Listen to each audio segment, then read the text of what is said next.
Let's talk about Bill Shorten as well here. Look, I think we're going to agree in terms of the actual job he's got of NDIS, great.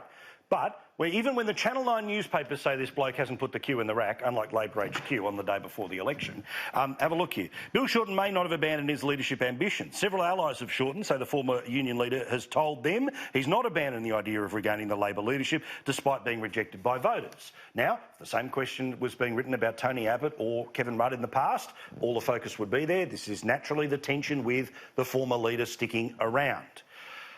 I'll ask you first, Campbell. How do you think this plays out for the next little while? Because apart from anything else, right, and I would assume you would even have this experience when you were leader of the LNP.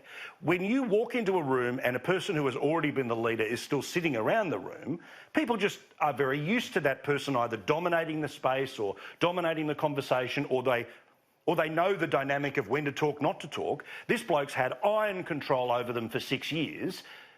I mean, I'm not suggesting he's going to sit there and say, hang on, Albo, let me tell you a few things. But we all know what's going to happen here. There'll be half a dozen hardcores that'll be sitting there and WhatsApping after the shadow cabinet meetings, or having a bitch on their way down to the, get a schnitzel from the canteen. We know how this game works.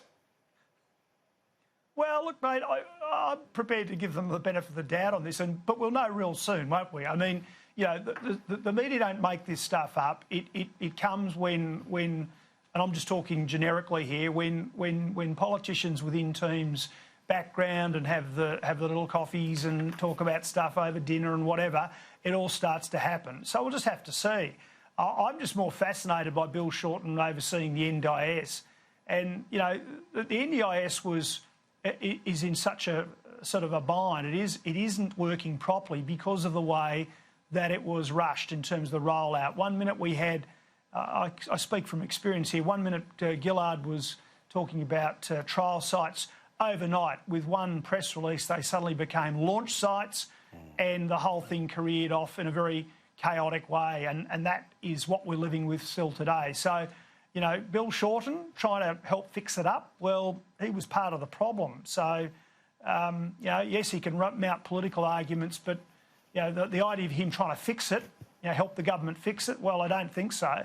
But it's that thing, Craig, where, look, I do hope that whatever the obvious faults are with the NDIS, that just like national security, just like foreign affairs, and I understand there'll be some sort of bumps along the way, but I hope there is a bridge of communication between both sides, that rather than every single fault being played out publicly, there's a degree of these things being played out privately to work things out.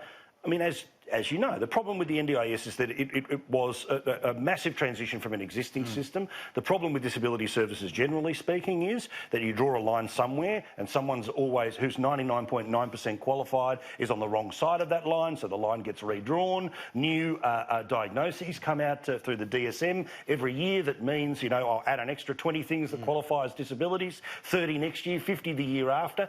That's the problem, is that it's not like, necessarily speaking, a health system like Medicare, where generally speaking the scope of it is pretty clear. The numbers will go up by the number of people using, but it's not like there's a third arm to break, a fourth leg. But the problem with disability services is, understandably, the more we learn, the more we add, the bigger it gets, the more expensive it gets. Well, firstly, having Bill Shorten there in the cabinet, I can just see the hashtag, bring back Bill.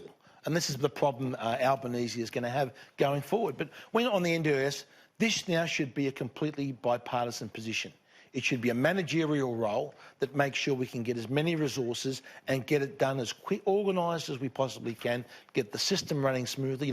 The size of it, Paul, makes it impossible. There's always going to be teething problems. Okay. And I know in everyone's electorate there's a lot of teething problems. There's a lot of people that need a review of their packages. That all needs to be done in a methodical manner. And hopefully this is one area of policy that we can take out of the partisan fight going forward for the next 3 years. I've got to take a hard break in 30 seconds, Steve. Bill Shorten has said that those reports are bullshit, and I actually believe him. I have not heard it anywhere. He had a chance. He gave it everything he had. He will not be the leader of the Labor Party again. So unfollow Latika on Twitter. That's when you know whether it really was or not.